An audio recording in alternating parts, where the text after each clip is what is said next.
Hello, everyone. Welcome back to Women's Alliance. Hello, everyone. Welcome back to the Women's Alliance STEM and Humanities Wash with me and Ananya. Today, we are interviewing Stacey Zhang. She's an incoming Women's Health Medical Affairs intern at Pfizer and a pharmaceutical D candidate 2026 at Rutgers University. Welcome, Stacey. Thank you. We're really excited to have you today, and I have a few questions to ask. First of all, you are a member of the six-year PharmD program at the Ernest School of Pharmacy at Rutgers University.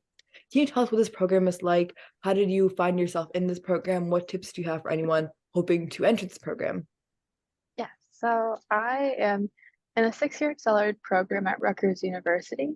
So generally, to get your PharmD, which is your doctorate in pharmacy, it is a 8-year track. Usually, it's 4 years of an undergraduate, and then you take your PCAT, which goes into your professional years at pharmacy school. Luckily, at Rutgers, they have an accelerated program where you complete all 6 years in one at once, and then you land your doctorate in pharmacy. I found myself in this position when I was graduating high school.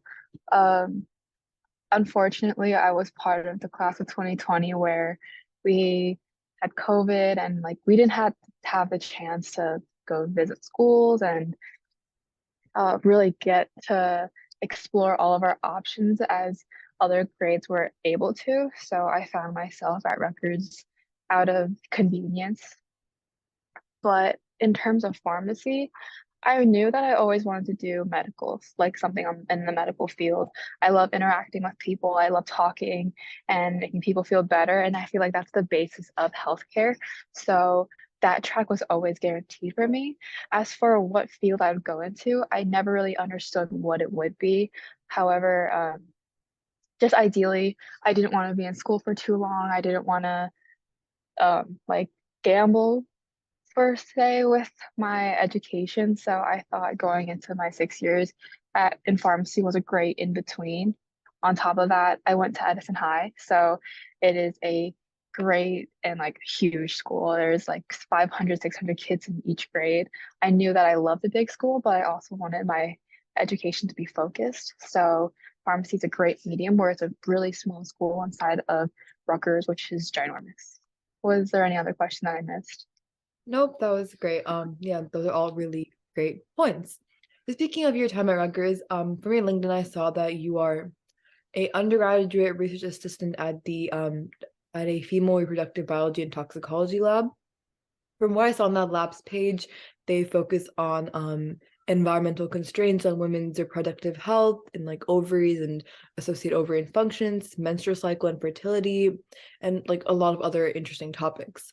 What's the work that you're doing there? What can you tell us about it? And just inform us about what this like sort of subfield of pharmaceuticals looks like. Of course. So I always wanted to be an OBGYN throughout high school, but I ended up going to pharmacy. Wanted to dip my toes in research a little bit because I knew that research is a really like growing area, especially with COVID and a lot of funding's going towards that nowadays. It's also a great experience, so I suggest anyone who's in college to dive into research if they have the chance. Um, so finding a lab that matched my passion for women's health really like spoke to me. I am under the director of Dr. Xiao, and he is a great investigator, and our focus is primarily to benefit women's health in terms of what drugs they're consuming and how that affects their bodies, what food, what water they're drinking, and how that affects their fertility. So my biggest project was with the Bill and Melinda Gates Project. And that was overall, it was trying to discover a drug that can be used in substitution with a normal birth control pill. So normally, so like in layman's terms, a birth control pill is to stop an egg from being released every month when a girl goes through their menstrual cycle. Um, the purpose of the pill is to stop ovulation and to stop the inflammation of the whole cycle happening. And that often contains a hormone in the pill, and that leads to a lot of side effects that aren't really favorable. For example, bloating, mood swings, acne. So the biggest mission in that project is to find a substitute medication that can be used to stop ovulation, which doesn't include hormones, so that a woman can feel safe while taking contraceptive pill. Other projects we do were including in like water that women drink. So we actually tested water from Edison and to see if that water affected the fertility and reproductive health of women. And there's a lot of other mini projects going in the lab, but mostly it's to benefit women's health. And everyone in the lab is really focused on improving the lives of women, and because it's such a undermined field of study. Kind of a random question. I remember when we were initially starting up Blush, me and Ananya were doing some reading, and some article that we read said that women and men have like different types of cells, and that the health systems are like quite different in both like the sexes, and sometimes in clinical trials women are not represented as much. Is this true? Is it just something we've heard? What are your thoughts on that? So for the most part, I do think that women are underrepresented in the healthcare field in almost every aspect that I could think of. In the field of clinical trials, I do think it's lately been more evenly spread for the fact that everyone wants to make sure that a drug can work as well in women as it does for men.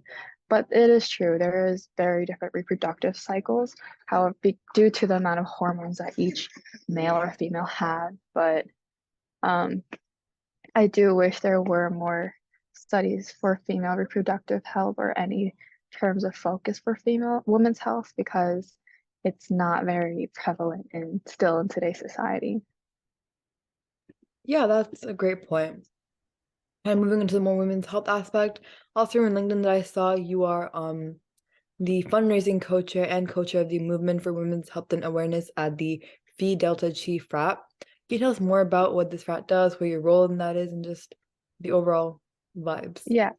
So I am part of a co-ed pharmacy fraternity at Rutgers, and there's a committee that just got jump started a couple years ago, and it is the Operation for the Movement for Women's Health and Reproduction, and mostly it's just to spread awareness for women's health, um, because it's not a topic that people learn often, and even in my pharmacy curriculum today, there's not much focus on women's health, maybe like a lecture or two a semester.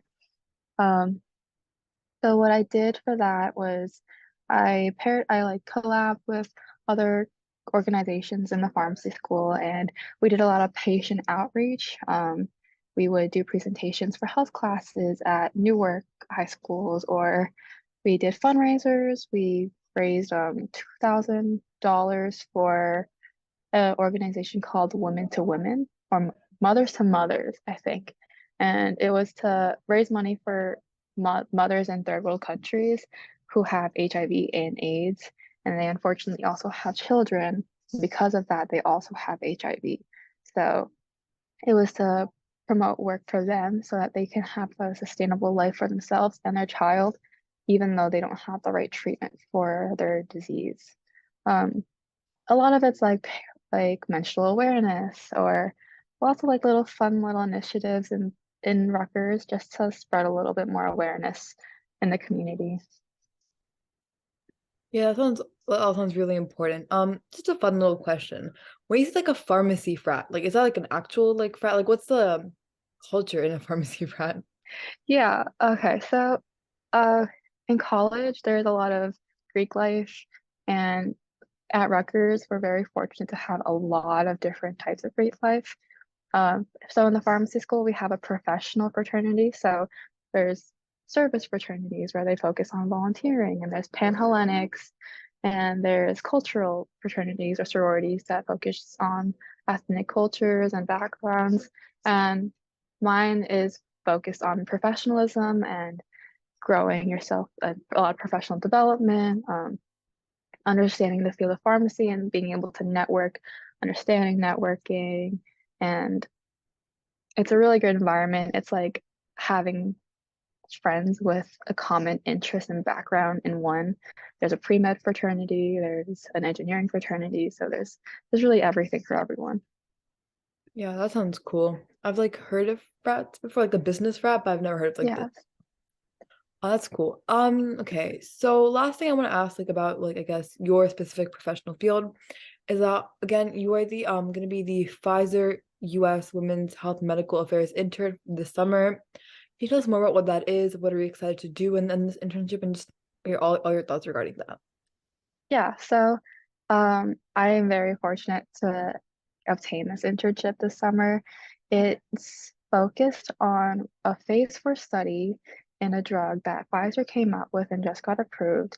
And it's a drug to help women who are postmenopausal women with their pains.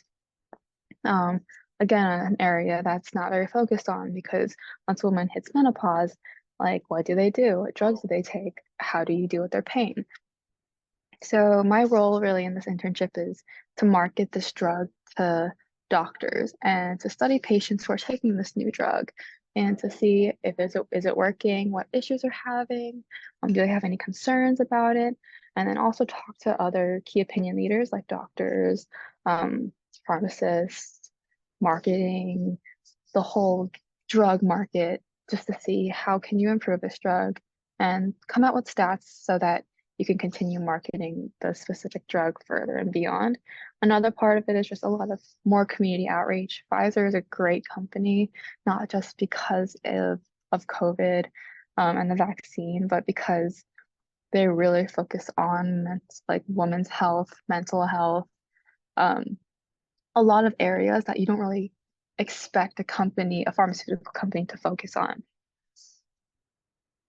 Yeah, it's really interesting. Quick random question that came to mind when we were talking about like the really end part about women's health and mental health and just why they're having like a focus on both. Do you think women's and health and mental health have a huge overlap just from your experience? And if so, what is that overlap? Can you tell us more about that? Yeah, for sure. That's a really good question. Um, of course, there is an oral overlap, but it's not focused on often. Um, Even once a month when a woman gets their period, there's a lot of mental health parts of it. There's premenstrual symptoms, PMSing, that impacts mental health. There's mood swings when you take any kind of medication, whether that be for mental health or for pain or contraception. There's even mental health when in purchasing. There's a study that I read that women get unfortunately get much more depressed when purchasing menstrual products because they're so expensive. And unfortunately there's also a tax on them. They're not easily available in every single store you go to. The price just keeps going up. So mental health plays a part in almost every single part of women's health, but it's just not focused on either. So I think it's really interesting how you've had all these opportunities in your background and you're able to kind of pursue what you love.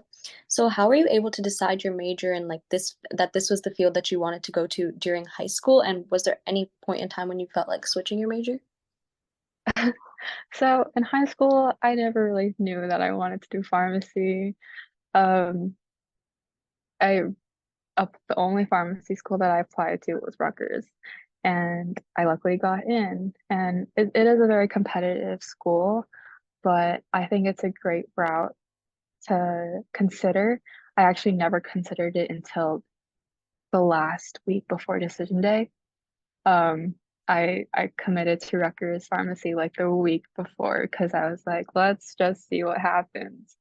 Um, there's always a chance to switch out. Like the worst that any high school student can experience if they don't like what they're studying is to switch. And that's not a big deal, and that it happens all the time. Um, but in high school, yeah, I never knew I wanted to do it. Have I considered switching out? Rarely. it gets difficult. It's really difficult, but I know my end goal is to help patients. And because I've worked in so many healthcare settings like CVS and the hospital, seeing like the resilience in patients, seeing their appreciation really goes a long way. And all of that difficulty just goes away because you just see the smile on their face or seeing them get better. Yeah, you said that you work just right now you work at like CVS in the hospital and you guys like really work like face to face with patients. So I know you just quickly touched on that, but can you tell us more about that? How it's like just like working like face to face, like in person, and what like how meaningful those experiences are. Yeah, so I got my first job at a in a patient care setting at CVS, and I worked as a pharmacy technician during my freshman year of college. It was like the peak of COVID. The vaccine just came out. It was chaotic, but because I got the opportunity to work in such a chaotic time, I got to see so many different people come in. The first group of patients who were allowed to get the vaccine were immunocompromised and the elderly. And like I would see 96-year-old like people come into the store and they were so excited to get this vaccine because they've never seen something like this in years. Um, there's people who don't even speak English getting the vaccine, and you get to interact with them as well. People with different disorders and disabilities and getting to help them. That's super rewarding. So getting that patient interaction just means more to me than memorizing words on a screen for an exam because you learn so much more from that versus the things you memorize at school because those moments are just more memorable. If that makes any sense. I also work at Children's Specialized Hospital at New Brunswick at Robert Wood Johnson. And that one is a very special job to me because since middle, I went to TJ. So I was in a Project Unified at TJ. And then I continued that route of working with specialized children in high school. And now that I have a job in that field, it's really interesting to see how children respond to medications versus adults. You see how resilient children are and how happy they are, even when they're like the slightest bit better. And you see how parents are, and you get to interact with parents and the children. So I've gotten the chance to work with so many groups of people. And I'm sorry, I'm like digressing a lot, but it's it's really rewarding. I think that sounds really cool. So, if you were to give any advice to younger women aspiring to be in the STEM field right now at a young age, is there anything that you would like to tell them or how to move past any obstacles you think you've faced in the past? Um, that's a really good question too. I think the best advice I could give any girl is to always keep your door open to new opportunities. Um, never like the if a new opportunity comes your way, say yes because you never know where that will lead you. You never know what you can learn out of it. And you might love it, you might hate it, you never know. But if you hate it, you just stop doing it and you realize what you don't like. And if you love it, you can expand on it. So always keep your eyes open, be open-minded to your surroundings, and take any opportunity that comes. You really never know what will happen. Yeah, that's really great advice. So, do you have any final comments that you would like to tell the women in WASH? Just to clarify, is this like a organization for like high school students Middle to or okay. Uh, I guess my last like final words are to just always be willing to learn. Um, there's no such thing as learning too much, or there's no such thing as being a master at something. You can master something, but you're not the master at it. So always know that there's more room to learn. There's unlimited things to learn, and Just always learning will help you grow as a person, help you shape yourself as a professional woman in STEM or wherever field you might land into. But yeah, I think that is the best advice I was ever given, and now you have it. Thank you so much. Before we end it off, we always have like little fun question to ask at the end just to spice it up a bit. So the question this time is, if you were any ice cream flavor, what would you be? And me and Ananya will also give our personal answers. Okay. I would be matcha. I think matcha is a very sophisticated flavor, but it's not like too sweet. It's not too like funky. It's like simple, but it's like unique. Like you don't really go into a ice cream store and say like I want matcha. But I love matcha. It's great with um chocolate drizzle on marshmallow sauce. So yeah. What about you, Ananya? What flavor would you be? I think I would be a coffee ice cream flavor because I think it's kind of like a nice balance between like bitter and sweet, and I really like coffee besides that. So I think it's meant for me. I actually don't know what I would be. So I think I'd be either I think I'd be like one of the nutty flavors, like butter pecan or something. I really enjoy them, but I do. I mean, I didn't just be that because it's like really close to vanilla. So I'm like it's pretty like close to like the original, the classic. But there is something like slightly different about it, slightly unique, something nice, crunchy, something fun. So and I don't want to say vanilla, that just comes off as really boring. So that's yeah. You're special. You're unique. I'm a big special. Yeah, I'm the rainbow twirl of ice creams. Like, yeah. Okay. Anyways, thank you so much for talking with us, for talking to Wash. We are incredibly glad to have you, and we wish you best of luck in all your future endeavors. Bye, Stacey. Thank you. Thank you guys so much.